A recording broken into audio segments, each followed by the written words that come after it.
হরে কৃষ্ণ। গোবিন্দর কপালে যে তিলক, এই তিলকটা পেল কোথায় থেকে? কেন গোবিন্দ নলের তিলক ধারণ করলেন? তিলক সৃষ্টি কোথা থেকে হলো? তিলক তত্ত্ব আমরা জানবো। আমরা যে তিলক সেবা করি কেন করি? তিলক সেবা করলে লাভটা কি হয়, ফলাফল, তার গুণাগুণ কি জানবেন না? তিলক সেবা তো করি, কিন্তু কেন করতে হয় চলুন জেনে নি। দ্বারকায় রুক্মিণীর সঙ্গে গোবিন্দ শয়নে শায়িত আছে। ঘুমের ঘরে গোবিন্দ ভুল করে গোপী গোপী নামটা বেরিয়ে গেছে। ভুলটা কেন জানেন? ওই যে গোপী নাম, একজনের কাছে থেকে যদি আর একজনের নাম করা যায় তার রাগ হবে না?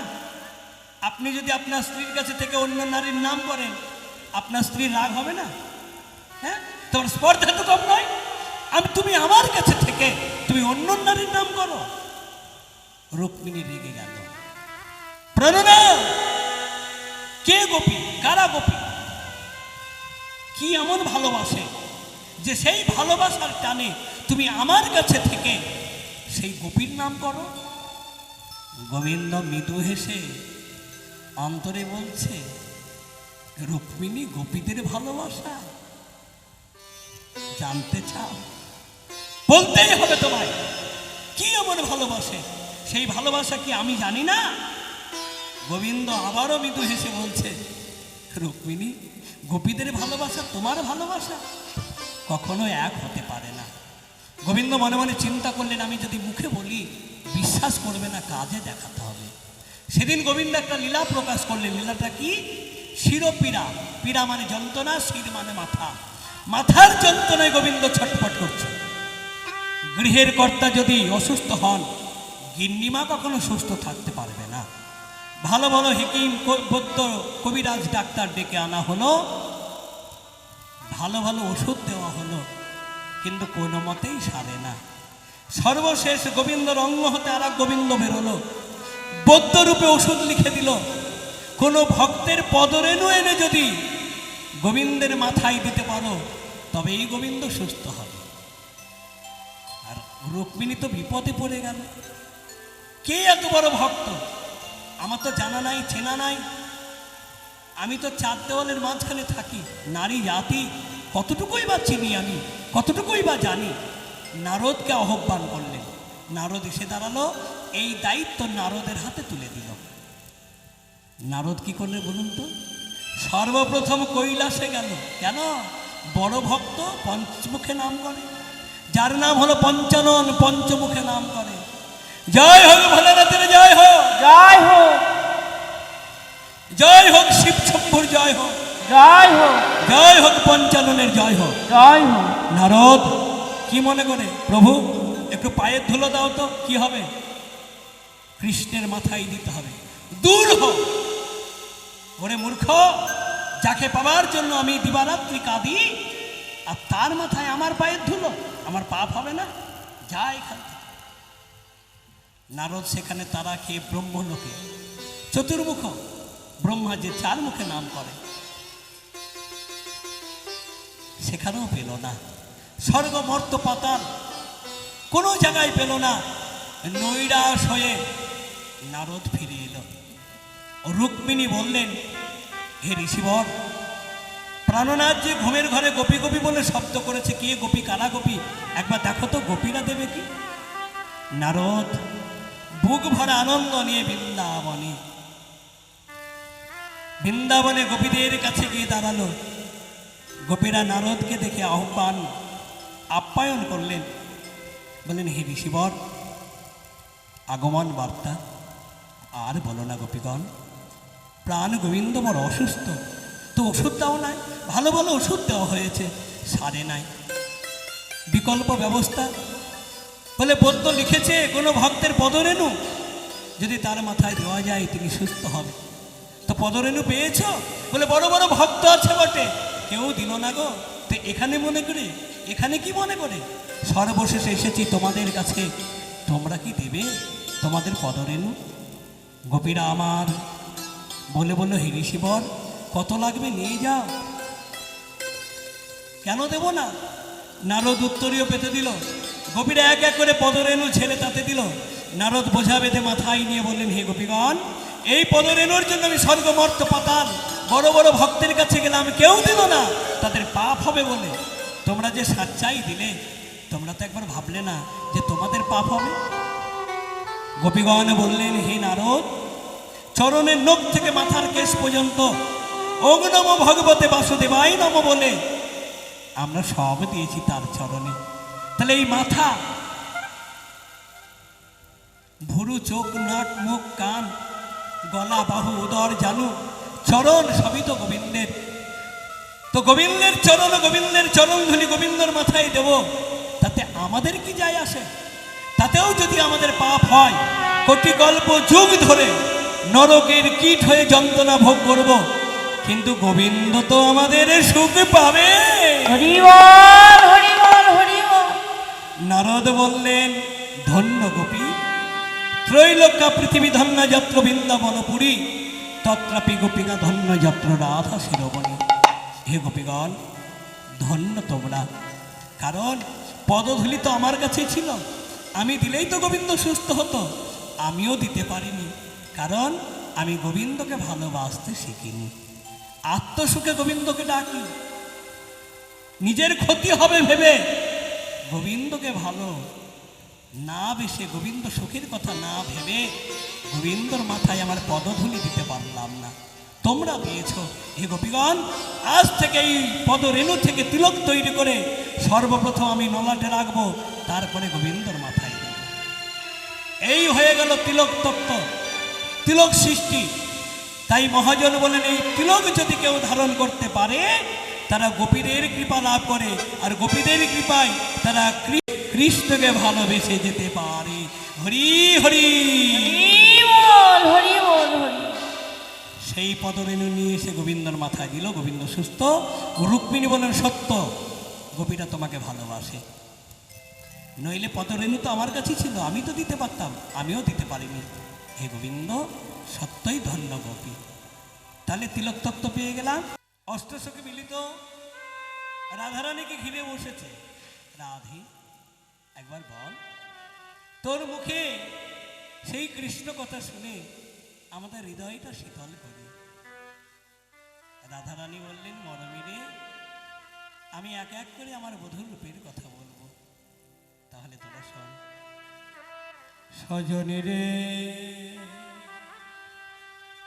আমি কি রূপ হেরিনু কালিন্দির কুলে, রূপ হেরিনু কালিন্দির কুলে, আমি কি রূপ হেরিনু কালিন্দির কুলে, রূপ হেরিনু কালিন্দির কুলে, অতি অপরূপ কদম মূলে, অতি অপরূপ কদম মূলে, অতি অপরূপ কদম মূলে, অতি অপরূপ কদম মূলে, সে তো দাঁড়ায় আছে, দাঁড়ায়ে আছে, দাঁড়ায় আছে, সে দাঁড়ায়ে আছে, ত্রিভঙ্গ ভঙ্গিমা ঠামে দাঁড়ায় আছে, ত্রিভঙ্গ ভঙ্গি মাথামে দাঁড়ায়ে আছে, ত্রিভঙ্গ ভঙ্গিমা ঠামে দাঁড়ায় আছে।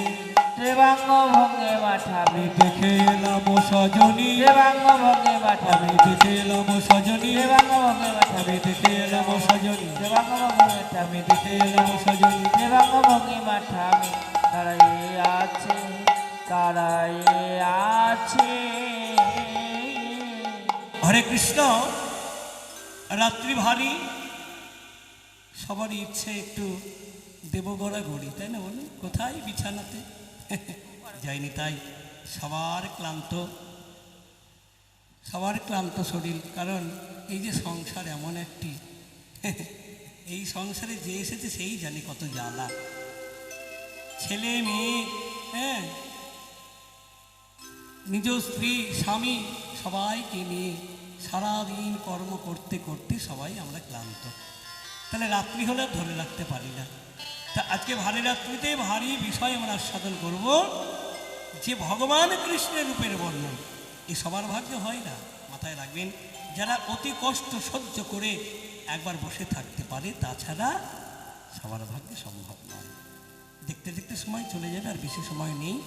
চলুন এইবার এখানে আমরা জানবো ভগবান দাঁড়িয়ে আছে কোথায়। কোথায় দাঁড়িয়ে আছে? রাধারানী কি বললেন? কোথায় দাঁড়িয়ে আছে? কদম তলায়। এখানে জানার বিষয়, বৃন্দাবনে এত জায়গা থাকলো, বৃন্দাবনে এত গাছ থাকলো, কোনো গাছতলায় নয়, কোনো জায়গা নয়, এই যমুনার তীরে কদম তলায় ভগবান কৃষ্ণ দাঁড়ালো কেন?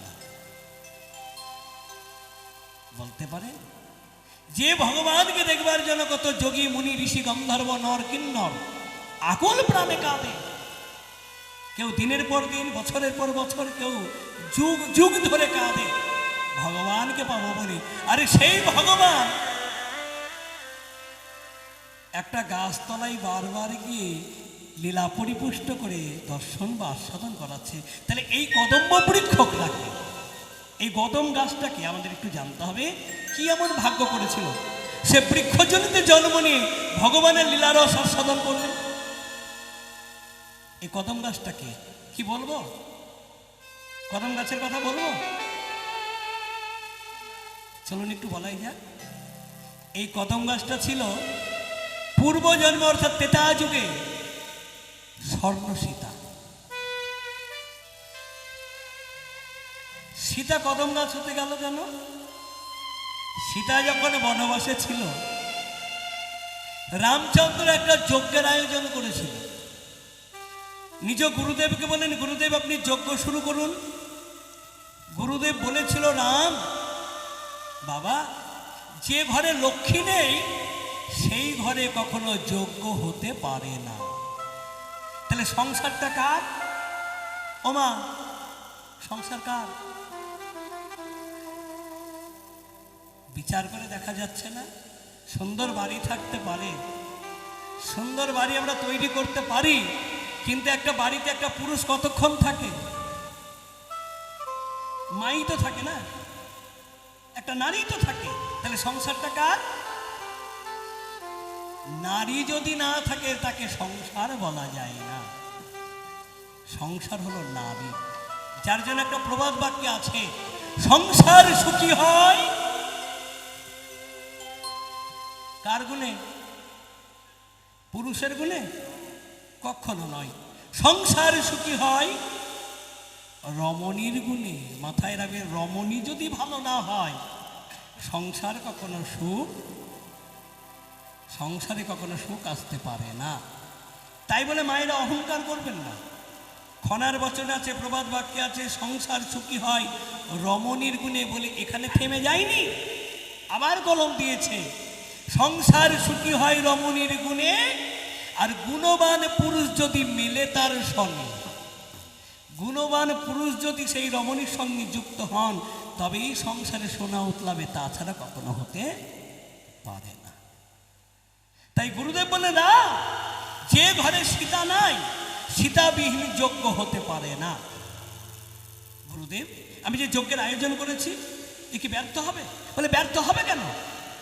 তুমি যদি সীতা জোগাড় করতে পারো অবশ্যই যজ্ঞ হবে। রামচন্দ্র করলেন কি, সেদিন একটা স্বর্ণ সীতা তৈরি করে দিল। গুরুদেব, যজ্ঞ শুরু হোক। স্বর্ণ সীতাকে বামে বসিয়ে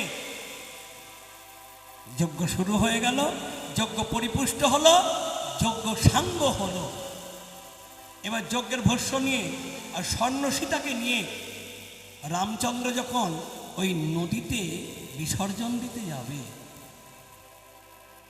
কি হলো জানেন?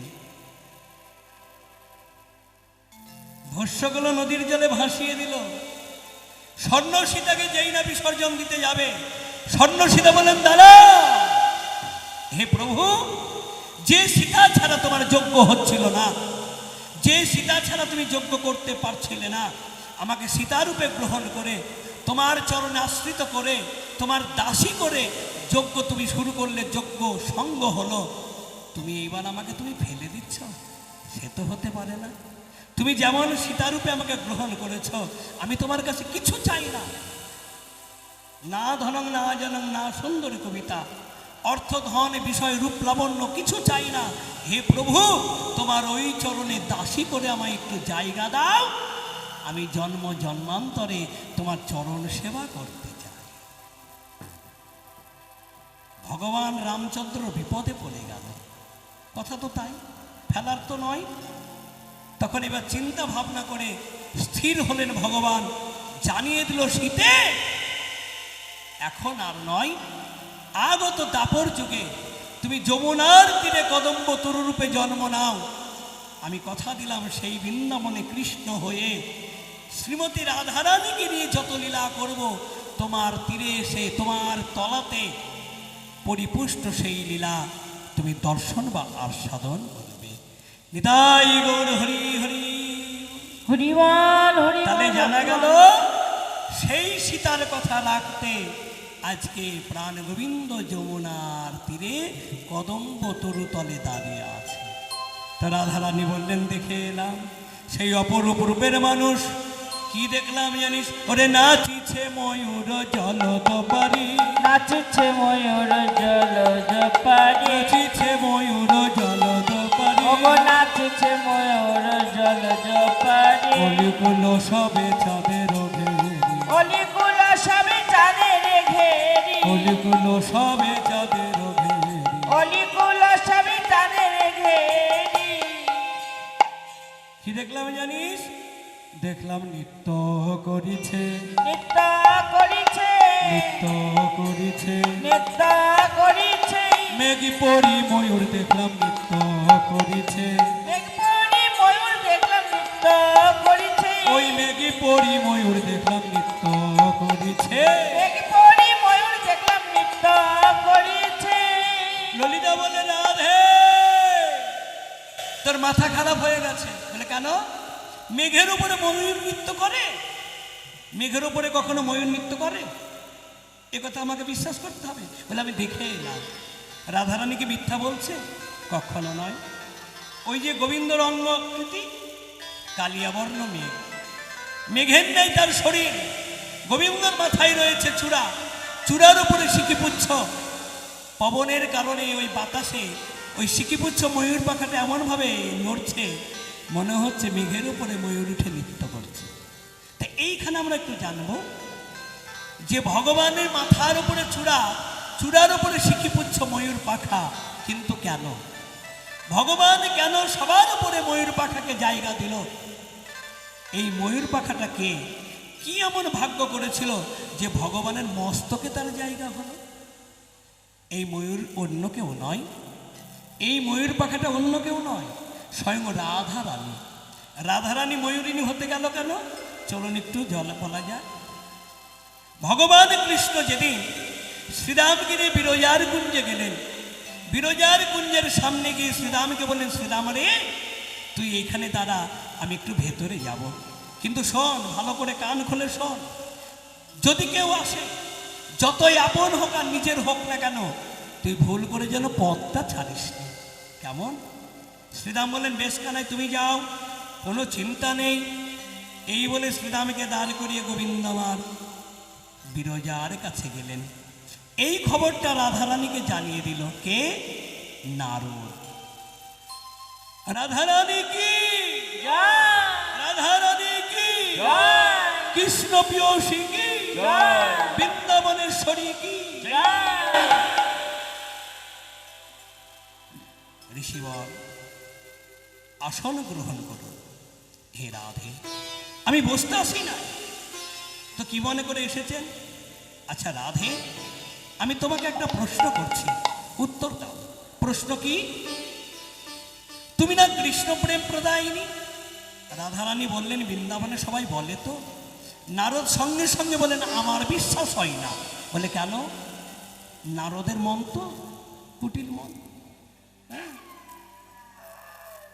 হ্যাঁ গো। বলে আমার বিশ্বাস হয় না। বলে কেন?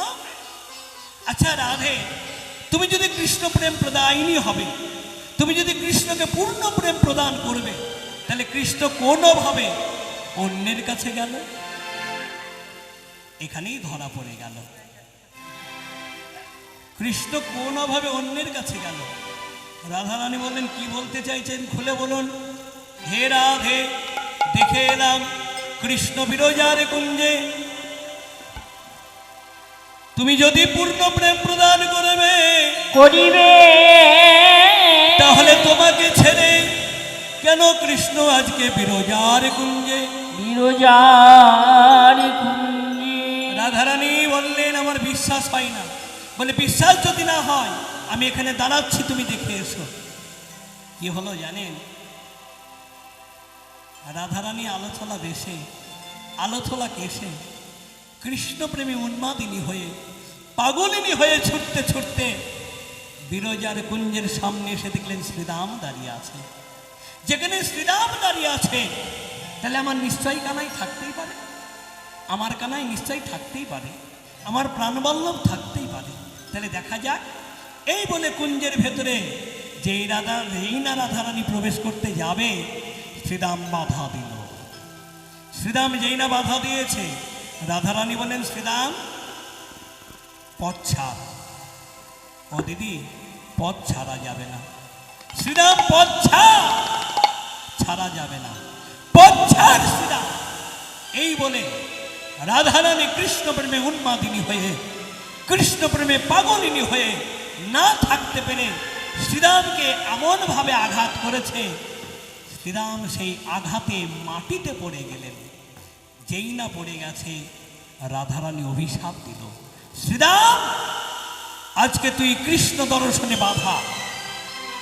মাথায় রাখবি, এই সংসারে কেউ যদি কৃষ্ণ ভজনে, কৃষ্ণ দর্শনে বাধা সৃষ্টি করে, তাকে নরকমুখী হতে হয়। আমি তোকে অভিশাপ দিলাম, তুই যা, নরকে যা, তুই দত্তজনিতে জন্ম নে, তোর নাম হবে শঙ্খচূড় দত্ত। রাধে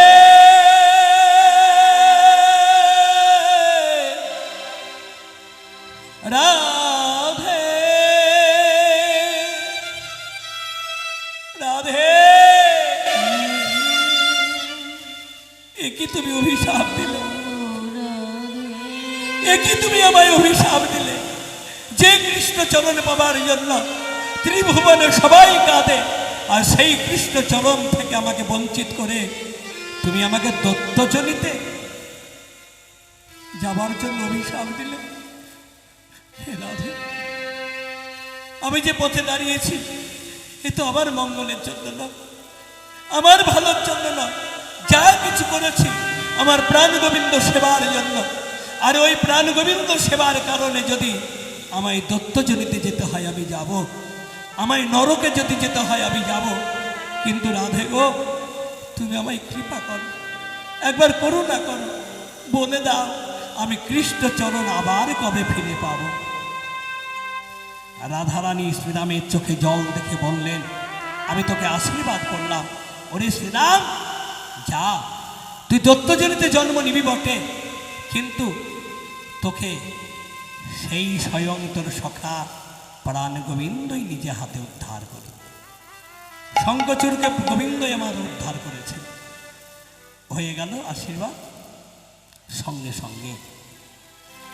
এইবার শ্রীরাম বলেন, দাঁড়াও, তুমি আমাকে অভিশাপ দিলে, আমি দেব না তা তো হতে পারে না। মাথায় রাখবে, কাঁদালে কাঁদিতে হয়, এ কথাটা মিথ্যা নয়। আপনি ব্যাংকে টাকা রাখবেন, 9.5 বছরে আবার ডবল করে ফিরে পাবে। যদি 10,000 টাকা রাখেন, 20,000 টাকা পাবে। কত আনন্দ। আর কুকর্ম যদি করেন তাহলে তার ফল দ্বিগুণ হবে না? অবশ্যই হবে। কাঁদালে কাঁদিতে হয়, কাঁদিতে হয়, এ কথাটা মিথ্যা নয়, মিথ্যা না। কাঁদালে কাঁদিতে হয়, এ কথাটা মিথ্যা নয়, মিথ্যা না। রাধে, আমি তোমাকে অভিশাপ দিলাম। যে কৃষ্ণ ধনে অহংকারিণী হয়ে, যে কৃষ্ণ প্রেমে তুমি উন্মাদিনী হয়ে তুমি আমাকে অভিশাপ দিলে, সেই কৃষ্ণকে হারিয়ে 100 বৎসর বৃন্দাবনে তুমি হা কৃষ্ণ প্রাণে কৃষ্ণ বলে কেঁদে বেড়াবে। অভিশাপ হয়ে গেল। রাধারানী কুঞ্জে প্রবেশ করেছে। গোবিন্দ বলেন, বিরজা, রায় আসছে। বিরজা বললেন, মধুসূদন বিপদ ভঞ্জন, তোমার চরণ করেছি সার, তুমি যা করো তাই, আমার তো কিছু করার নেই। গোবিন্দ বললেন, এক কাজ করো, ওই রাধারানীর হাত থেকে বাঁচতে গেলে এই কুঞ্জের ফুটো দিয়ে তুমি জল হয়ে বেরিয়ে যাও, তারপরে ব্যাপার আমি দেখছি। গোবিন্দের কথা মতো বিরজা কুঞ্জের ফুটো দিয়ে জল হয়ে বেরিয়ে একটা নদী আকার হয়ে পড়ে রইল। এবার গোবিন্দ করলেন কি, রাধারানীর চোখে ফাঁকি দেবার জন্য, বিরজার মনোআশা পূরণ করবার জন্য একটা সাপের রূপ ধারণ করে কুঞ্জের ফুটো দিয়ে বেরিয়ে গিয়ে নদীরূপী বিরজার বক্ষে বিলাস করছে। রাধারানী বললেন, বধূ হে, তুমি আমাকে ফাঁকি দিচ্ছ? তুমি জানো না আমি শক্তিময়ী, আমার শক্তি নিয়ে তুমি শক্তিমান। আমি যেখানে, তুমি আমার কাছে ফাঁকি? হতে পারে না। তুমি সাপ হয়েছ, আমি তোমার চাতুরি ধরবো। এই হয়ে গেলাম আমি ময়ূরিনী। রাধারানী ময়ূরিনী হয়ে গেলেন। ময়ূরিনী হয়ে উড়তে উড়তে ওই নদীরূপী বিরজার বক্ষ থেকে সর্পরূপী গোবিন্দকে কমল ঠোঁটে নিয়ে এসে তীরে ফেললেন। গোবিন্দ দেখলেন ধরা যখন পড়েই গেলাম, আর গোপন নয়। গোপন করলে সাজা বাড়বে, আর প্রকাশ করলে সাজা কমবে। একটা অপরাধী থানায় যদি গিয়ে আত্মসমর্পণ করে, তার সাজাটা একটু কমে যায়। আর পুলিশ যদি তাকে খোঁজাখুঁজি করে তাকে ধরে নিয়ে আসে, তার সাজা বেড়ে যায়। তো কি করলেন জানেন? গোবিন্দ আবার আত্মসমর্পণ করলেন। রাধে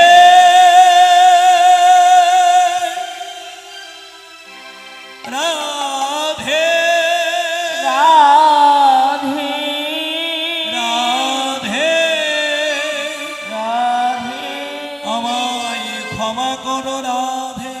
আমায় ক্ষমা করো রাধে। গোবিন্দ রাধে রাধে বলতে বলতে রাধারানীর চরণে লুটিয়ে পড়ল। গোবিন্দর চোখে জল দেখে, ভগবানের চোখে জল দেখে রাধারানী আর সইতে পারল না। তাড়াতাড়ি বাহু বেষ্টন করে গোবিন্দকে বক্ষ মাঝে জড়িয়ে ধরে বললেন, বধূ, তোমার সুখেই আমি সুখী। কিন্তু বধূ, তুমি যে বিরজার কাছে গেলে, তে একবার আমায় বলে গেলে না? বলে গেলে কি লাভ হতো? বিরজা কৃষ্ণ সেবা জানে না। তুমি যদি আমাকে বলে যেতে, আমি নিজে হাতে তাকে কৃষ্ণ সেবা শিখিয়ে দিতাম। কৃষ্ণ সেবা শিখে তোমায় সেবা দিত, আর সেই সেবায় তুমি আনন্দ পেতে। বধূ হে, যে কৃষ্ণ সেবা জানে না, তুমি তার ঘরে গিয়েছিলে, এখানেই তোমার অপরাধ। তো বেশ, তুমি যখন ক্ষমা চেয়েছো, এসো আমার বুকে এসো। রাধারানী গোবিন্দকে জড়িয়ে ধরল। এবার বিরজা দেখলেন তারা যখন এক হয়ে গেল, আমি রইলাম পরে। এবার কি হলো জানেন? ওই বিরজা ঢে ঢে রাধারানী চরণ ধৌত করছে। ঢে ঢে রাধারানী যেই না চরণ ধৌত করছে, রাধারানী বলেন, বধূ এ কি করছে? গোবিন্দ বলে, রাধে, বিরজা ক্ষমা চাইছে, ক্ষমা দাও। রাধারানী বলেন, বিরজা এদিকে আয়, আমি তোকে ক্ষমা করলাম, কিন্তু শোন, তুই আমাকে ফাঁকি দেবার জন্য তুই নদী হয়েছিস, যার জন্য তোকে আমি অভিশাপ দিলাম। তুই নদী হয়ে থাক, আজ থেকে তোর নাম হলো যমুনা। যমুনা হয়ে তুই বৃন্দাবনে থাক। যমুনা রূপী বিরজা বললেন, রাধে, তাহলে আমি ধন্য কবে হব? বললে, ধন্য সেদিনই হবি যেদিন আমি বধূকে নিয়ে তোর বক্ষ মাঝে বিলাস করব। সেদিন হবে নৌকা বিলাস, আর সেদিনই হবি তুই ধন্য যমুনা। হৃদয় গৌর হরি হরি। সেই বিরজা হলো যমুনা, আর যমুনাই হলো নৌকা বিলাস। যমুনা ধন্য। এবার গোবিন্দ বলে, রাধে, তুমি এত করুণাময়ী, এত কৃপাময়ী, তুমি এত মমতাময়ী। হে রাধে, তুমি ভক্তকে এত বড় ধন দিলে, তুমি সামান্য কেউ নও। হে রাধে, তোমার এত গুণ, যার জন্য তুমি যে ময়ূরিনী হয়েছ। হে রাধে, ওই ময়ূরিনী পুচ্ছ আমায় একটা দাও, আমি সর্ব উপরে ধারণ করে রাখবো, জগৎকে জানিয়ে দেব আমি হতে আমার নাম বড়, নাম হতে আমার ভক্ত বড়। ভক্তই আমার মাতা পিতা, ভক্তই আমার গুরু, ভক্তই আমার মাতা পিতা, ভক্তই আমার গুরু, ভক্তই আমার মাতা পিতা, ভক্তই আমার গুরু, ভক্তই আমার মাতা পিতা, ভক্তই আমার গুরু।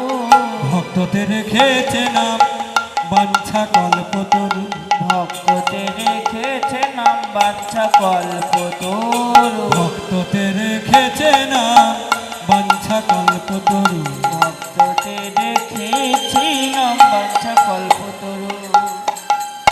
আমি ভক্ত বড় ভালোবাসি, ভালোবাসি, ভক্ত বড় ভালোবাসি, ভক্ত বড় ভালোবাসি। ভক্ত বড় ভালোবাসি, ওগো ভক্তের গৃহে সদাই আসি, ভক্ত বড় ভালোবাসি। ভক্তের কাছে সদাই আসি, ভক্ত বড় ভালোবাসি, ভক্তের ঘরে সদাই আসি, ভক্ত বড় ভালোবাসি। ভক্তের ঘরে সদাই আসি, ভক্ত বড় ভালোবাসি। ভক্ততে রেখেছে নাম বাঞ্ছা কল্পতরু। ভক্তদের রেখেছে না বাঞ্ছা কল্পতরু। তাহলে জানা গেল সেই দিন হতে গোবিন্দর মাথায় ওই সিকিপুচ্ছ ময়ূরের পাখা। ময়ূরের পাখাটা অন্য কেউ নয়, সেটা হলো স্বয়ং রাধারানী। রূপের বর্ণন চলছে, মাথা থেকে নামছি বাবা। তাহলে সিকিপুচ্ছ আমরা পেয়ে গেলাম। এবার জানবো এই চূড়াটাকে, তারপরে জানবো গোবিন্দর কপালে তিলক, এই তিলক কোথায় থেকে এলো। তারপরে জানবো গোবিন্দর অধরে মুরলী, এই বাঁশিটাকে। তারপরে জানবো গোবিন্দ চরণে নপুর, নপুররা, নপুর দুটো কারা, এক এক করে সব জানতে পারবো। তাই সজনীরে দেখে এলাম, কি দেখলাম জানিস? আরে আর অপরূপ কহিতে নারী, আরো অপরূপ কহিতে নারী, আরো অপরূপ কহিতে নারী। আরো অপরূপ কহিতে নারী। যেথা মেঘ সেথা না হয় বাড়ি, যেথা মেঘি সেথা না হয় বাড়ি, যেথা মেঘ সেথা না হয় বাড়ি। যেথা মেঘি সেথা না হয় বাড়ি। হৃদি মাঝে মেঘি প্রবেশ করি, হৃদি মাঝে মেঘ প্রবেশ করি, হৃদি মাঝে মেঘি প্রবেশ করি। হৃদি মাঝে মেঘ প্রবেশ করি। নয়নের পথে বহয়ে বাড়ি, নয়নের পথে বহায় বাড়ি, নয়নের পথে বহয়ে বাড়ি।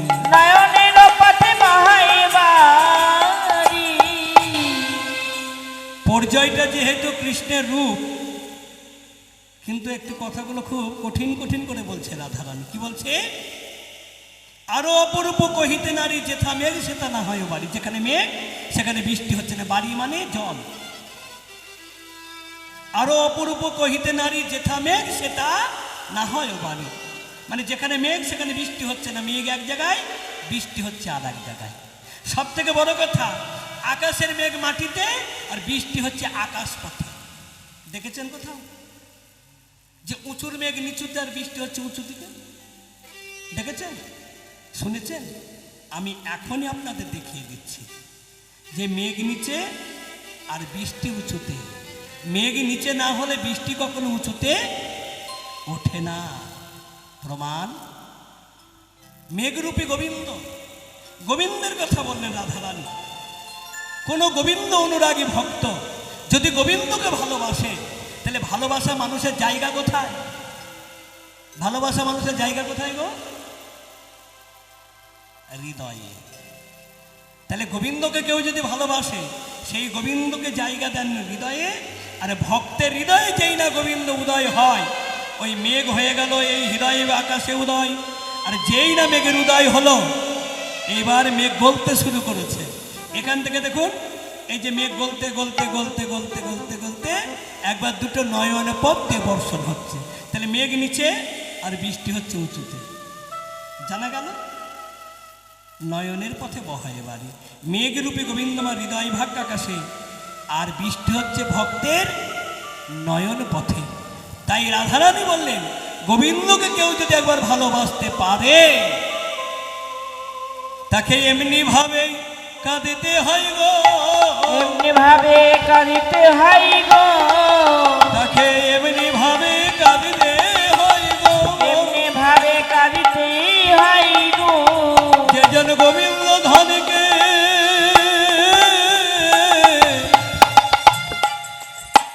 ভালোবাসে, তাকে এমনি ভাবে কাঁদিতে হয় গো। যে জন গোবিন্দ ধনীকে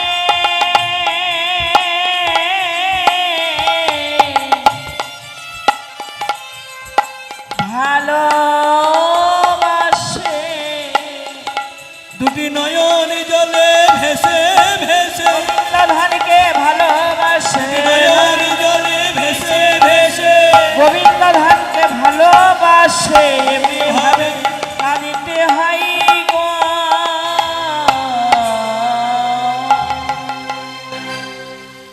ভালোবাসলেই তার জ্বালা, তাকে জ্বালা সহ্য করতেই হবে। কিন্তু মাথায় রাখবেন, ভালোবাসা সবাই করতে পারে না। এখানে আমরা একটু নিকটত্ব জানবো। আচ্ছা ভক্তমণ্ডলী, ভক্তিমতী মায়েরা, আচ্ছা বলুন তো, রাজা দশরথের বউ কয়টা জানেন? রাজা দশরথের স্ত্রী কয়টা? তিনটে।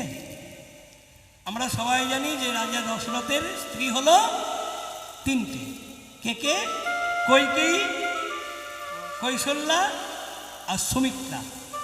সুমিত্রার মা হলো লক্ষণ, লক্ষণের মা হলো সুমিত্রা, আর ভরত শত্রুঘ্নের মা হচ্ছে কইকেয়ী, আর প্রভু রামচন্দ্রের মা হলো কৌশল্যা, তাই তো? কিন্তু জানেন কি, রাজা দশরথের বউ হলো 750টি, 750টি স্ত্রী হলো রাজা দশরথের। 750 স্ত্রী, 750টি স্ত্রী হলো রাজা দশরথের। আচ্ছা 750টা যেখানে স্ত্রী, তিনটের কথা আমরা জানি কেন? এই তিনটে হচ্ছে প্রধানা। প্রধানা স্ত্রী হলো তিনটে। কেন? তিনটে গুণ ছিল। কি গুণ? লক্ষণের মা সুমিত্রা, সে ছিল খুব সুন্দরী, মানে এত রূপ তার। ওই 750টার মধ্যে 1 নম্বর রূপে হচ্ছে সুমিত্রা, লক্ষণের মা। শত্রুঘ্নের মা কইকেয়ী, তিনি ছিলেন সেবাপরায়ণা, তার মতো সেবা কেউ জানতো না। কি সেবা করেছিল জানতে পারবেন? আর প্রভু রামচন্দ্রের মা সুমিত্রা, যিনি কৌশল্যা, তিনি হলেন ন্যায় নীতি পরায়ণা। তার মধ্যে এমন একটা নীতি ছিল যা অন্যের মধ্যে ছিল না। তা এইবার রাজা দশরথের যখন আঙুলে একটু খোঁচা লেগে আঙুলটা পচন ধরেছিল, এমন অবস্থা হয়েছিল যে কেটে বাদ দিতে হবে। যখন বৈদ্য এলো, বৈদ্য এসে এই 750 স্ত্রীকে একত্রিত করে বৈদ্য বললেন, এই আঙুলটা চুষে চুষে এই রাজনের যে রক্তপুঁজকে ফলিত করতে পারবে, নিজ মুখ দিয়ে চুষে চুষে রক্তপুঁজকে বার করতে পারবে, সেই গুণে আমাদের মহারাজ সুস্থ হবে। এবার এখানে 750টা বইয়ের মধ্যে 749টা স্ত্রী সেখান থেকে পালিয়ে গেল। যে নিজ মুখ দিয়ে রক্তপুঁজ চুষে চুষে বার করতে কেউ পারবে? কিন্তু একজন দাঁড়িয়ে গেল, তার নাম হলো এই কইকেয়ী। তিনি এত সেবা পরায়ণা ছিল, জীবনের স্বামীর সেবা ছাড়া কিছু জানতো না। কারণ স্বামী যতদিন, ততদিন আমার আদর কদর সোহাগ ভালোবাসা, সংসারে সুখ আনন্দ যা কিছু, স্বামী না থাকলে সে নারীর জীবনে কোনো দাম। তাহলে স্বামী গো, আমি তোমার স্ত্রী হয়ে তোমাকে যদি সুস্থ করতে পারি, তাহলে আমার মতো ভাগ্যবতী এই সংসারে আর কেউ হতে পারে না। হরি বল, হরি বল। সেখানে কইকেয়ী দাঁড়িয়ে গেল, 749 জন ফেল। এই কইকেয়ী রাজা দশরথের ওই রক্তপুঁজ চোষণ করে আমার মহারাজ দশরথকে সুস্থ করলেন। এইবার দশরথ বললেন, কইকেয়ী, তোমার সেবায় আমি সন্তুষ্ট হয়েছি, আমি তোমাকে কিছু দিতে চাই, তুমি কি চাও বলো? কইকেয়ী বলেছিল, মহারাজ, আমার এটা সৌভাগ্য, আমার সেবায় আপনি সুস্থ হয়েছেন, আপনি সুস্থ হয়ে সংসারে বেঁচে থাকেন, এর চেয়ে আমার কি পাওনা আছে বলুন? আর কি চাওয়া আছে? আমার কোনো চাওয়া পাওনা নেই, আমার একটাই পাওনা, একটাই চাওয়া, আপনি সুস্থ হন, সুস্থ হয়ে জীবনযাপন করুন। রাজা দশরথ বলেন, না কইকেয়ী, আমি তোমাকে দেব, তুমি চাও। বলে, মহারাজ, যদি দিতেই হয়, আপনার দেবার যদি ইচ্ছাই জাগে, তাহলে আপনি রেখে দেন, আমি সময় মতো চেয়ে নেব। কি ঘটে গেল জানেন? রাজা দশরথ যখন ঘোষণা করলো আগামী দিন রামচন্দ্র রাজা হবে, এই কইকেয়ীর কানে কুমন্ত্রণা দিলেন। কইকেয়ী বাপের বাড়ির দাসী মন্থরা, বলে রাম যদি রাজা হয় তুই পথের ভিখারিনী হবি। তোর স্বামী যে তোকে বর দিতে চেয়েছিল সেই বরটা চেয়ে নে। কি চাইবি? তোর স্বামী তোকে বর দিতে চেয়েছিল, তুই দুটো বর চাইবি এই সুযোগে। একটা বরে রাম বনবাসে যাবে, আর একটা বরে তোর ছেলে ভরত রাজা হবে। হরি হরি বল। হরি বল, হরি বল, হরি বল। এখানে আরো জানার আছে। আচ্ছা, বিমাতা এই না হলো বিমাতা, এই না হলো সৎমা, যে রামচন্দ্রের বনবাস চাইল কেন? সূর্য বংশে সবাই ভুলে গেলেও কইকেই ভুলেছিল না। এই সূর্য বংশে যদি কেউ 25 বছরের আগে রাজা হয় তার অপমৃত্যু হবে, অকালে তাকে মরতে হবে। তো এটা সবাই ভুলে গিয়েছিল, রাজা দশরথ ভুলে গিয়েছিল, কিন্তু কইকেই ভুলেছিল না। তো রামচন্দ্র যখন রাজ ঘোষণা করলেন, রাজা হবার ঘোষণা করলেন, তখন দশরথের কাছে এই বর চেয়ে নেবার কারণ যে মরতে হলে আমার ছেলে ভরত মরুক, কিন্তু আমার রাম তো বেঁচে থাক, রাম বনবাসে থাক। কিন্তু বনবাসে থাকলেও সে তো একদিন না একদিন আমাকে মা বলে ডাকবে। হরি বল, হরি বল, হরি বল। আমার ছেলে ভরত মরুক রাজা হয়ে, কিন্তু রাম আমার বেঁচে থাক। এই হলো সৎমা। জানেন, এই যে হলো ভালোবাসা। ভালোবাসা সবাই করতে পারে না। ভালোবাসা করা একটি জ্বালা। যে করেছে এই সংসারে সেই জানে যে ভালোবাসার যে কত জ্বালা। তাই বললেন, সজনী রে, সেই মেঘ সেখানে দাঁড়িয়ে আছে, সেই রূপে নয়ন দিয়ে আমার কুল শিলমান, আমার জাতিবিদ্যা অহংকার সব হারালাম, সব হারালাম, সব হারিয়ে ওই চরণে বিকাইয়ে বিকাইয়ে আমি পথের কাঙাল হয়ে গেলাম, আমি পথের কাঙাল হয়ে গেলাম, আমি পথের কাঙাল হয়ে গেলাম, আমি পথের কাঙাল হয়ে গেলাম। ওরে ও মরম সখী, ওই রূপে নয়ন দিয়ে, ওই না মরম সখী, ওই রূপে নয়ন দিয়ে, ওই না মরম সখী, আমি পথের কাঙাল হয়ে গেলাম।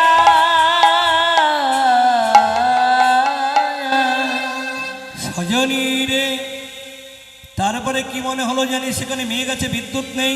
মোর মনে হয় বিজড়ি হইয়া জড়ায় রহে গে জলদ গিয়া, জ্ঞানদাসে কহে না ভাবিওয়ান, যাহা কহিলে ধনী সকলেই প্রমাণ।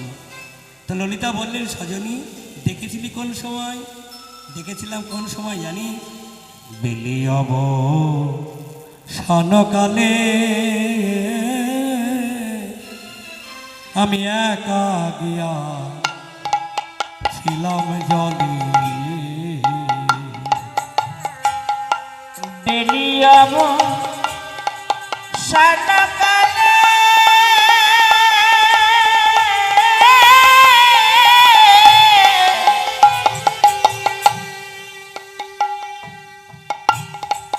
একা গিয়া ছিলাম জলে, ওই জলের তরে শ্যামরাই আমি দেখে এলাম, জলের তরে শ্যামরাই, জলের ভিতরে শ্যামরা আমি দেখে এলাম, জলের ভিতরে শ্যামরা ফুলের রাটি মাথে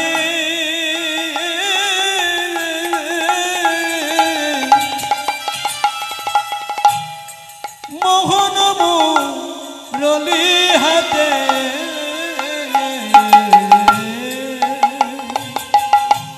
ফুলের রাটি মাথে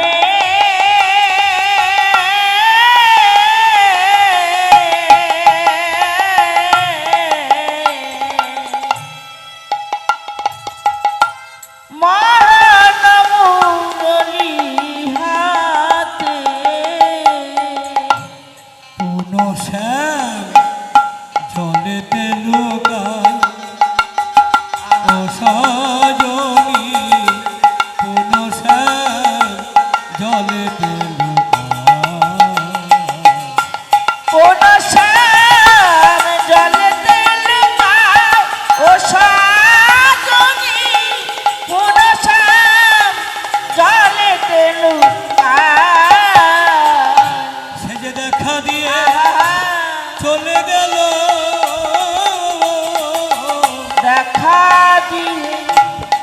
চলে গেল। আমার কি অপরাধ হয়েছিল সে যে দেখা দিয়ে চলে গেল। আমার কি অপরাধ হয়েছিল, বলি ও ললিতা অভিশাপ। আমার কি অপরাধ হয়েছিল, ও ললিতা অভিশাপ। আমার কি অপরাধ হয়েছিল, ও ললিতা অভিশাপ। কি অপরাধ হয়েছিল, ও ললিতা অভিশাপ। দেখা দিয়ে চলে গেল। রাধারানী যমুনায় জল ভরতে গেছে। হ্যাঁ গো, মায়েরা আগে যখন রাস্তা দিয়ে চলতো চলনটা কেমন ছিল? মস্ত বড় ঘুমটা ছিল জানেন। এখন কিন্তু ওইসব আর নেই। ঘুমটা দেওয়ার কারণটা কি? ঘুমটা দেওয়া হয় কেন? কারণ জানেন,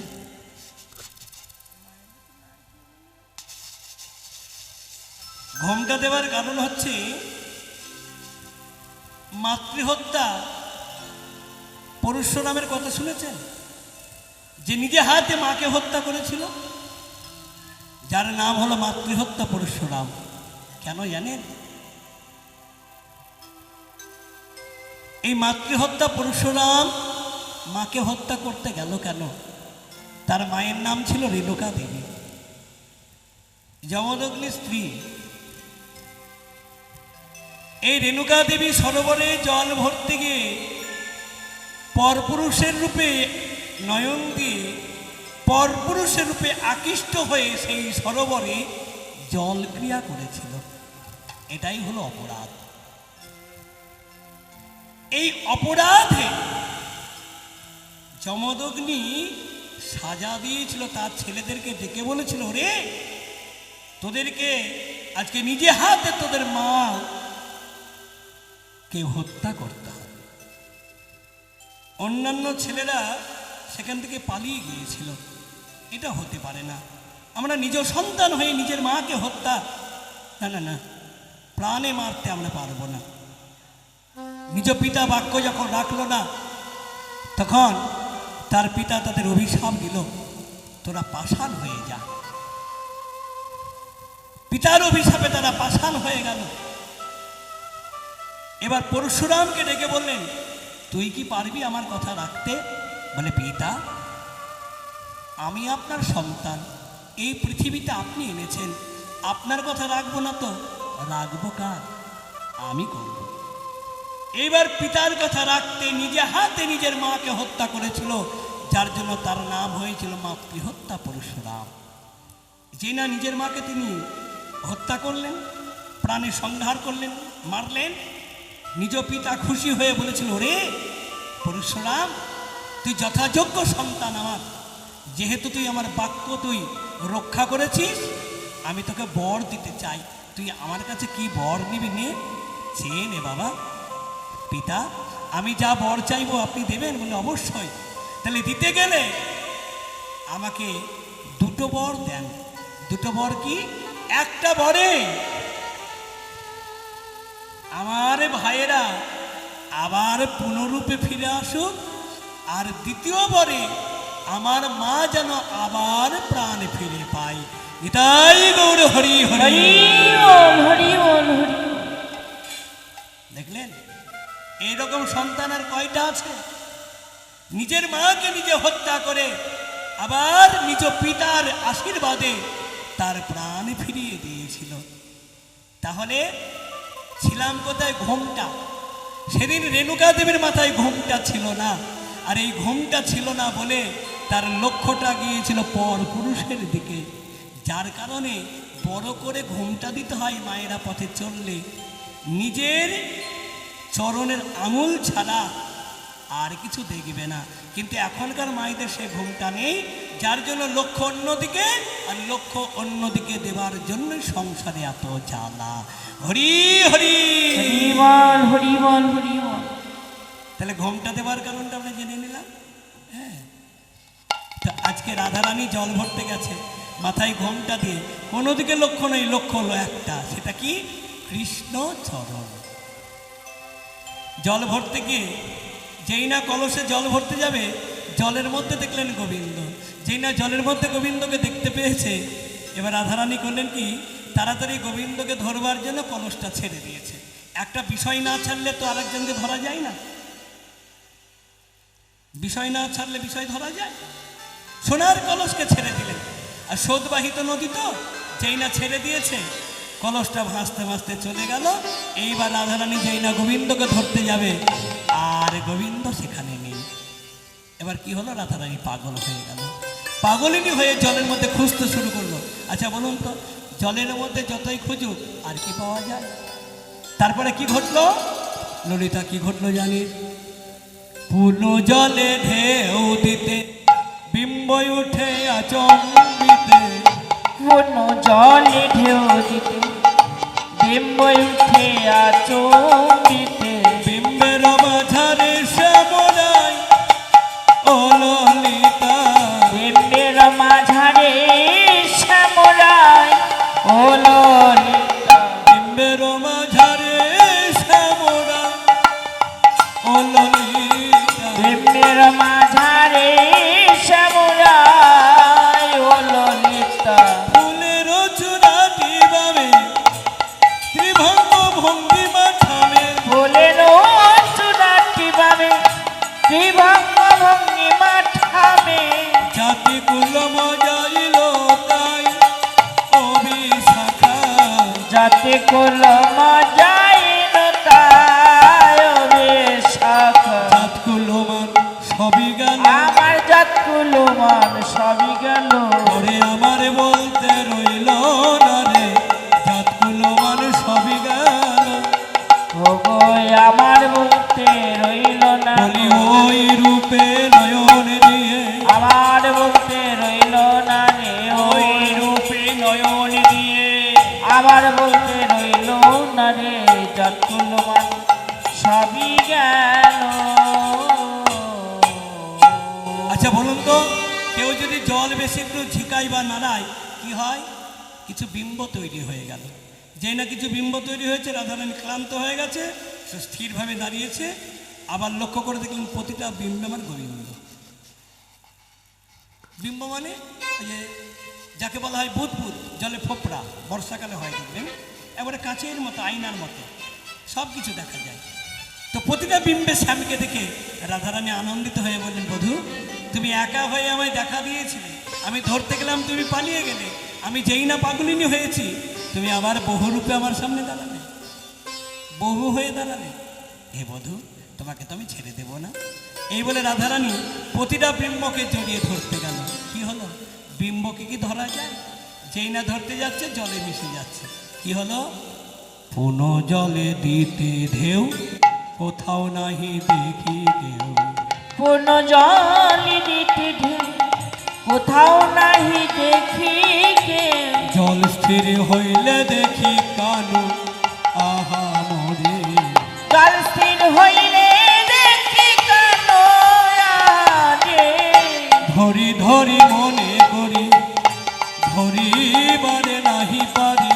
ধরি ধরি মনে করি, ধরিবারে নাহি পাই। আমি ধরি ধরি মনে করি, ধরিবারে নাহি পারি।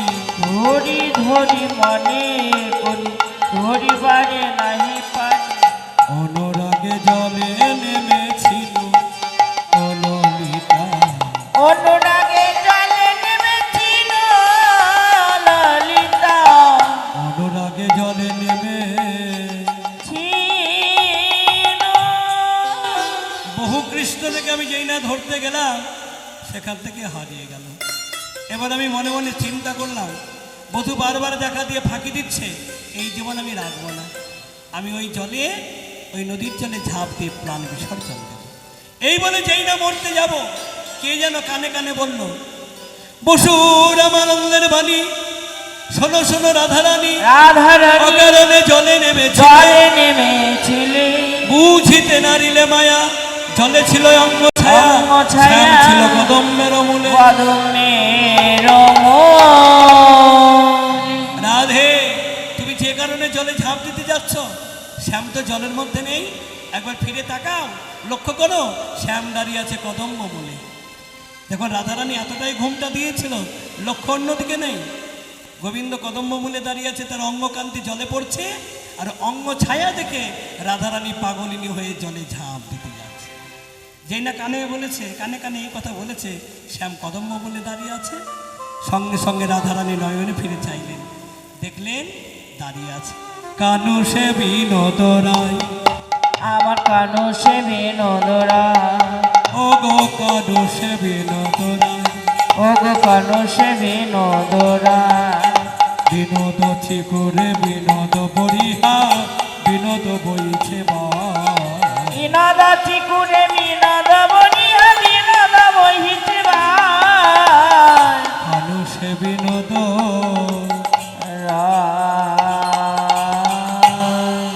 তাহলে গোবিন্দর উপর থেকে নামছি আমরা। প্রথমে সিকিপুচ্ছ পেয়ে গেছি, এবার চূড়াটাকে দাঁড়াবো। চূড়াটা হলো চন্দ্রদেব। চন্দ্রদেবের খুব অহংকার ছিল, আমার মতো রূপবান আর কেউ নেই ত্রিভুবনে, একটাও নেই। যখন শুনতে পেল বৃন্দাবনে একজন রূপের মানুষ এসেছে, তাড়াতাড়ি বৃন্দাবনে দেখতে এলো। গোবিন্দ রূপে নয়ন দিয়ে চন্দ্রের অহংকার চূর্ণ হয়ে গেল। আহারে, যার অঙ্গে এত রূপ, তার চরণের নখ হবার আমার যোগ্যতা নেই, আর আমি এত অহংকার করতাম? না না না, আমি এই রূপ রাখবো না। আছাড় খেয়ে পড়লেন গোবিন্দ চরণে।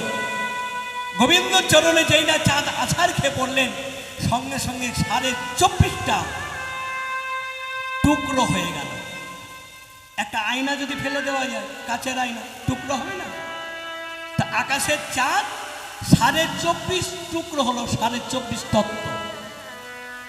যেহেতু নিজের ভুল বুঝতে পেরে গোবিন্দ চরণে আছাড় খেয়েছে, 24.5 টুকরো হয়েছে, গোবিন্দ সঙ্গে সঙ্গে সেবায় লাগিয়ে দিল।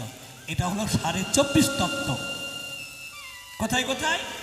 গোবিন্দর 2 হাতে 10টা আঙুল, 10টা আঙুলের 10টা নখ, চরণে 10টা আঙুল, 10টা নখ, 10এ 10এ যুক্ত করে হলো 20। এই 20 আঙুলে 20 নখ, 20 টুকরো লেগে গেল। আর 4.5, 2 গণ্ডে 2, বদনে 1, নলাটে 1, এই হলো 4। আর এই নলাটে তার উপরে অর্ধচন্দ্র দেখবেন, এই হলো 24.5 তত্ত্ব। গোবিন্দ অঙ্গে লেগে গেল। চাঁদের তাতেও সুখ হলো না। গোবিন্দ বলে, কাঁদিস নে, আমি সময় মতো তোকে জায়গা দেব। সেই চাঁদকে চূড়া করে গোবিন্দ মানে মস্তকে ধারণ করলেন। এই হলো গগনের চাঁদ, গোবিন্দ সেবায় লেগে গেল। তাহলে সিকিপুচ্ছ পেলাম, চূড়া পেলাম, এবার কি পাবো? বিনোদ কপালে বিনোদ তিলক, বিনোদ কপালে বিনোদ তিলক, বিনোদ কপালে বিনোদ তিলক, বিনোদ কপালে বিনোদ তিলক, বিনোদ বিনোদ সাজে, বিনোদ বিনোদ সাজে, বিনোদয় ধরে বিনোদ মুরলী, বিনোদয় ধরে বিনোদ মুরলী, বিনোদয় ধরে বিনোদ মুরলী, বিনোদয় ধরে বিনোদ মুরলী, বিনোদ বিনোদ বাজে, বিনোদ বিনোদ বাজে, বিনোদ বিনোদ বাজে, বিনোদ বিনোদ বাজে, বিনোদ বিনোদ বাজে। বিনোদ বিনোদ বাজে। এবার রইল কে? বাঁশি। বাঁশিটাকে মা সরস্বতী। একদিন দেখলেন বিষ্ণু লক্ষ্মীকে অধরামৃত দিচ্ছে, সরস্বতীর হিংসে হলো, ক্ষীরোদের কুলে তপস্যা শুরু করলো। ভগবান নেমে এলো, সরস্বতী কি চাও? সরস্বতী বললেন, প্রভু গো, তুমি যে মতোভাবে লক্ষ্মীকে অধরামৃত দিয়েছিলে, চুম্বন দিচ্ছিলে, সেই মতো আমি পেতে চাই। সরস্বতী, এখন আর নয়, আগত দাপরে বৃন্দাবনে তুমি বাঁশি রূপে জন্ম নাও, আমি কৃষ্ণ হয়ে গিয়ে তোমাকে সদা সর্বদাই অধরে রাখবো, তুমি আমার অধরামৃত পাবে। তাহলে বাঁশিটাও জেনে নিলাম। এবার রইল কে? বিনোদ গলাতে বিনোদ মালা, বিনোদ গলাতে বিনোদ মালা, বিনোদ গলাতে বিনোদ মালা, বিনোদ গলাতে বিনোদ মালা, বিনোদ বিনোদ দোলে, বিনোদ বিনোদ দোলে, মনে বিনোদিনী বিনোদ গাথনি, মনি বিনোদিনী বিনোদ গাথনি, মনে বিনোদিনী বিনোদ গাথনি, মনি বিনোদিনী বিনোদ গাথনি, গেথেছে বিনোদ ফুলে, গেথেছে বিনোদ ফুলে, গেথেছে বিনোদ ফুলে, গেথেছে বিনোদ ফুলে, গেথেছে বিনোদ ফুলে। গেথেছে বিনোদ ফুলে। হরে কৃষ্ণ। তাহলে মালাটা হলো সূর্যদেব তপস্যা করে গোবিন্দর বক্ষস্থল পেল। এবার কে রইল? চরণের নপুর। বিনোদ কোটিতে বিনোদ ধটে, বিনোদ কোটিতে বিনোদ ঘটে, বিনোদ বিনোদ সাজে, বিনোদ বিনোদ সাজে, বিনোদ চরণে বিনোদ নপুর, বিনোদ চরণে বিনোদ নপুর, বিনোদ চরণে বিনোদ নপুর, বিনোদ চরণে বিনোদ নপুর, বিনোদ বিনোদ বাজে, বিনোদ বিনোদ বাজে, বিনোদ বিনোদ বাজে, বিনোদ বিনোদ বাজে, বিনোদ বিনোদ বাজে। বিনোদ বিনোদ বাজে। গোবিন্দ চরণের নপুর, এই নপুর কারা? গোবিন্দ চরণের নপুর হলো গুরু শিষ্য। গুরু শিষ্য তারা কারা? কর্ণমণি গুরুদেব, আর শিষ্য হলো বিশ্বা বসু। জানেন নপুর হতে গেল কেন? কর্ণমণি পুকুরে স্নান করছে, স্নান করে তিনি তর্পণ করছে। এমন সময় বিশ্বা বসু না জানতে পেরে করলেন কি জানেন? এই ছুটতে ছুটতে গিয়ে সেই পুকুরে ঝাঁপ দিয়েছে।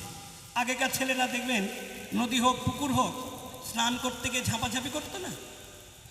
যদি কোনো গাছ থাকতো গাছের ওপরে উঠে ঝাঁপ দিত। তা বিশ্বা বসু যেই না ঝাঁপ দিয়েছে, সেই বিশ্বা বসুর পায়ের জল গিয়ে তার গুরুদেবের অঙ্গে পড়েছে। মূর্খ, অপদার্থ, তোর পায়ের জল তুই আমার গায়ে দিলি, আমি তোকে অভিশাপ দিলাম। তুই যেহেতু ওই পুকুরের জলে ঝাঁপ দিয়েছিস, তুই ভেগজনিতে জন্ম নে। ভেগ মানে ব্যাং, ব্যাং। ঝাপাঝাপি যেহেতু করেছিস, তুই ভেগজনিতে জন্ম নে, মানে ব্যাং হয়ে জন্ম নে। গুরুদেব, আমি না জেনে, আমি না হয় অপরাধ করেছি, তাই বলে আপনার চরণ হতে আমাকে বঞ্চিত করলেন, আমাকে ভেগজনিতে জন্ম দিলেন, তাহলে আমি মুক্তি পাবো কবে? বলে যেদিন রামচন্দ্রের হাতে তুই মৃত্যু হবি, সেই দিন তুই মুক্তি পাবি। গুরুদেব অভিশাপ দিয়ে দিল। করতে করতে তেতা যুগ চলে এলো। সীতা উদ্ধারের জন্য রাম লক্ষ্মণ যখন বনবাসে, সীতাকে খুঁজতে খুঁজতে ক্লান্ত হয়ে, রামের পিঠে কি থাকে? তীর ধনুক। ওই ধনুকটা যেই না মাটিতে গুজেছে, দিয়ে লক্ষ্মণ সঙ্গে গল্প করছে, হঠাৎ করে রামচন্দ্র দেখলেন সেখান থেকে রক্ত উদ্ঘাটন হয়ে সদ বইছে। লক্ষ্মণ, এত রক্ত কেন? ব্যাপারটা কি দেখো তো। লক্ষ্মণ তাড়াতাড়ি ধনুকটা তুলে দেখলেন সেই জায়গাটা খনন করে একটি ব্যাং। সেই ব্যাংটাকে রামচন্দ্র হৃদয় মাঝে জড়িয়ে ধরে অঙ্গে হাত বোলাচ্ছে, বলছে ওরে ব্যাং, সাপে যখন তাড়া করে তুই নিজেকে বাঁচানোর জন্য, রক্ষা করবার জন্য চিৎকার করিস, কিন্তু আজকে যখন আমি তোকে আঘাত করেছি, তুই তো কোনো চিৎকার করলি না। ব্যাং কত বড় শিক্ষা দিচ্ছে দেখুন। বলে প্রভু, সাপ যখন তাড়া করে, আমি নিজেকে বাঁচানোর জন্য, আমি বাঁচাও বাঁচাও বাঁচাও বলে আমি তোমাকে স্মরণ করি প্রভু। আর যে বাঁচাতে পারে সেই যখন আমাকে নিজে হাতে প্রাণে বধ করছে, আমি কাকে ডাকবো বলো? কে আমায় বাঁচাবে? আমি কাকে স্মরণ করব? কে আমায় বাঁচাবে? প্রভু বলে দাও, আমি কার নামে ধরে স্মরণ করিব?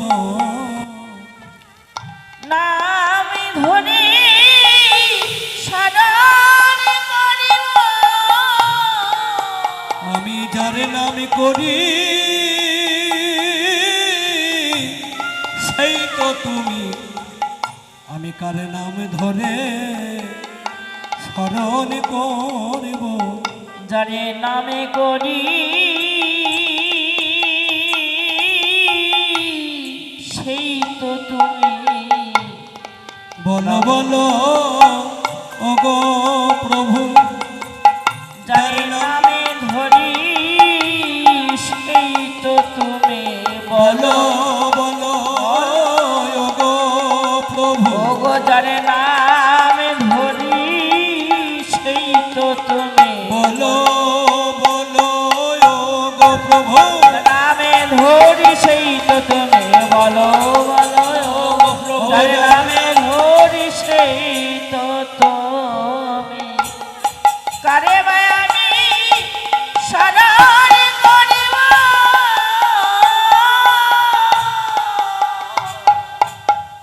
ব্যাং তোর এত বড় আশা, আহা বেশ, তাহলে তুই আমার কাছে বর চা। সঙ্গে সঙ্গে বর, সঙ্গে সঙ্গে ব্যাং বলছে প্রভু বর যদি দিতে হয় তাহলে আমাকে এই বর দাও যেন আমার গুরুদেব তোমার চরণ আশ্রিত হতে পারে। রামচন্দ্র বলে নাকি, যে গুরুদেব তোকে অভিশাপ দিল ভেগজনিতে জন্ম নেবার, আর সেই গুরুদেবের জন্য তুই আমার কাছে প্রার্থনা করছিস। বলে প্রভু এইরকম গুরু কজনের হতে পারে? আজকে গুরুদেব অভিশাপ দিয়েছিল বলেই তো আমি তাড়াতাড়ি তোমাকে পেয়েছি, নইলে তোমায় পেতাম না। তাহলে এইরকম গুরু কজনের হয়? তাই সেই গুরু যেন তোমার চরণ পায়। সঙ্গে সঙ্গে সেই ব্যাংকে নিয়ে কর্ণমণির কুটিরে গেলেন। কর্ণমণি বললেন প্রভু তুমি এসেছো, কতদিনের আমার সাধনা, যোগ সাধনার ফলে। বলে তোমার যোগ সাধনার ফলে আমি তোমার কাছে আসি নাই, যা ঘটেছে তোমার শিষ্যর কারণে। সমস্ত কথা খুলে বললেন। বলে ও মণিবর, আজ থেকে তুমি আমার দক্ষিণ চরণের নপুর, আর তোমার শিষ্য হবে আমার বাম চরণের নপুর। এই হলো গুরু শিষ্য আমার। ভগবান শ্রীকৃষ্ণ দাপর যুগে চরণের নপুর হয়ে রয়ে গেল। হরি হরি বল। হরি বল, হরি বল, হরি বল। সেই দিন কথা দিল, আজ তোমাদের কথা দিলাম, আজ থেকে তোমরা আমার চরণ লাভ করবে। হরি বল। তাহলে আমরা চরণের নপুর সম্বন্ধেও জেনে নিলাম। হ্যাঁ, এইবার কি হলো? কহে যদুনাথ বিনোদনাগর, কহে যদুনাথি বিনোদনাগর, বিনোদ কদম্ব তলে, বিনোদ কদম্ব তলে। কত বিনোদিনী বিনোদ হেরিয়া, কত বিনোদিনী বিনোদ হেরিয়া, কত বিনোদিনী বিনোদ হেরিয়া, কত বিনোদিনী বিনোদ হেরিয়া। কলসি ভাসল জলে, কলসি ভাসাল জলে, কলসি ভাসল জলে, কলসি ভাসাল জলে, কলসি ভাসল জলে। কলসি ভাসাল জলে। আচ্ছা, কত বিনোদিনী বিনোদ হেরিয়া কলসি ভাসালো জলে। জলে কলসি ভাসে তো? ভাসে না? অবশ্যই ভাসে। কিন্তু বলুন তো কোন কলসি ভাসে? ভরা কলসি না খালি কলসি? হ্যাঁ, খালি কলসি। মহাজন বলেন না গো না, খালি কলসি ভাসে না, ভরা কলসি ভাসে। ভরা কলসি যখন ভাসে তাহলে এ কলসিতে যেমন তেমন কলসি না, কোন কলসি? সেই কলসিটা হলো মানব কলসি। এই মানব কলসি সাধুর বাজারে, বৈষ্ণবের বাজারে কিঞ্চিত করতে করতে কৃষ্ণ নামামৃত মধুরসে যদি পূর্ণ করতে পারে, তাহলে এই কলসিটা পূর্ণ হয়ে যাওয়ার ফলে তখনই ভাসে। কিসে ভাসে? জলে। কোন জলে? নদীর জলে, গাঙের জলে, পুকুরের জলে? বলেন না। তাহলে নয়নে জলে যাই ভেসে যায়, নয়নে জলে যাই ভেসে যায়, নয়নে জলে যাই ভেসে যায়, নয়নে জলে যাই ভেসে যায়। গোবিন্দ তোমার হলাম বলে নয়নে জলে যাই ভেসে যায়, গোবিন্দ তোমার হলাম বলে নয়নে জলে যাই ভেসে যায়। কলসি ভাসালো জলে, কলসি ভাসালো জলে, কলসি ভাসালো জলে। কলসি ভাসালো জলে।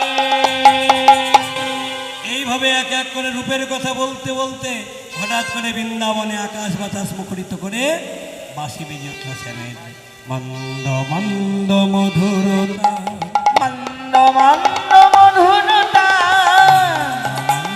মধুরতা মন্দ মন্দ মধুরতা বাঁশি কোন বা কুঞ্জে বাজিল রে বাজিল রে বাজিল রে বাজিল রে মন্দ মধুরতা কোন বা কুঞ্জে বাঁশি বাজিল রে বাজিল রে বাজিল রে বাজিল রে বাঁশি না জানে মন্দ করে কিয়া বাঁশি না জানে মন্দ করে কিয়া বাঁশি না জানে মন্দ করে কিয়া বাঁশি না জানে মন্দ করে কিয়া ওমা তন মন সবই রহিল রে কানওয়ান সবই রহিল রে তন মন সবই রহিল রে কানওয়ান বাঁশি সবই বেজে উঠিল বাঁশি বেজে উঠিল বৃন্দাবনে বাঁশি বেজে উঠিল বৃন্দাবনে বাঁশি বেজে উঠিল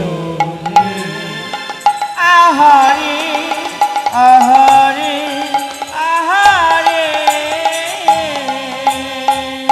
ললিতারে কহে ধনী বলি যে তোমার বলি যে তোমারে শোনো দেখি কোন কুঞ্জে বাঁশি ডাকে বাঁশি ডাকে মোরে ললিতা বলে গো রাধে সাজাইব মনসাদে একলা যাইবে কেন তুমি সবাই সঙ্গে যাব তোমাকেও সঙ্গে নেব যেতে হবে তাও মোরা জানি তাও মোরা জানি রাধে বাঁশি বেজেছে যেতে হবে চল সজ্জা মন্দিরে সুন্দর করে তোকে সাজাই রাধারানী বলেন আর নতুন করে সাজবো না আমার সাজাই রয়েছে কিভাবে কাজী কি ভূষণে আমার কাজী কি ভূষণে কাজী কি ভূষণে আমার কাজী কি ভূষণে শ্যামের তরে পরাণে তা জানি মন্দ কাজে স্বামীর তারি পরাণে তা জানে আমি কিভাবে সেজেছি একবার দেখে নে নয়ন ভূষণ শ্যাম দর্শন নয়ন ভূষণ স্বামী দর্শন নয়ন ভূষণ শ্যাম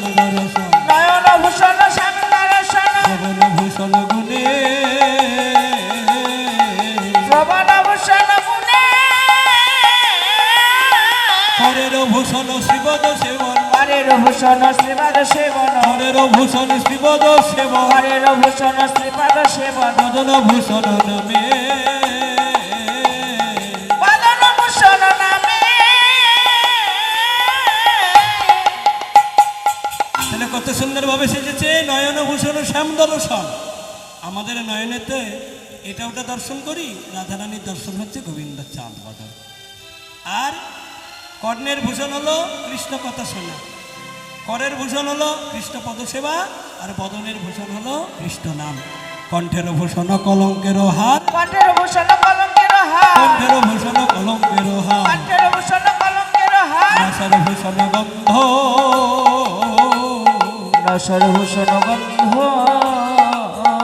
অগ প্রীতি ভূষণ সমতনু মন কীর্তি ভূষণ সমতন মন প্রীতি ভূষণ সমতনু মন কীর্তি ভূষণ সমতন মন কহয়ে দাস গোবিন্দ ও কহে দাস গোবিন্দ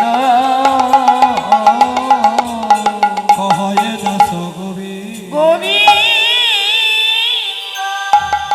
তাহলে আর নতুন করে সাজা নয় যারা কৃষ্ণ ধনে ধনী যারা কৃষ্ণ অলঙ্কারে সেজেছে তাদের নতুন করে আর সাজতে হয় না এবার রাধারানীকে নিয়ে ফুলো সাজিয়ে হাতে নিয়ে ফুলের পাপড়িগুলো আগে আগে ফেলতে ফেলতে যাচ্ছে আর ফুলের উপরে রাধারানীর চরণ রেখে রেখে কৃষ্ণ দর্শনে চলেছে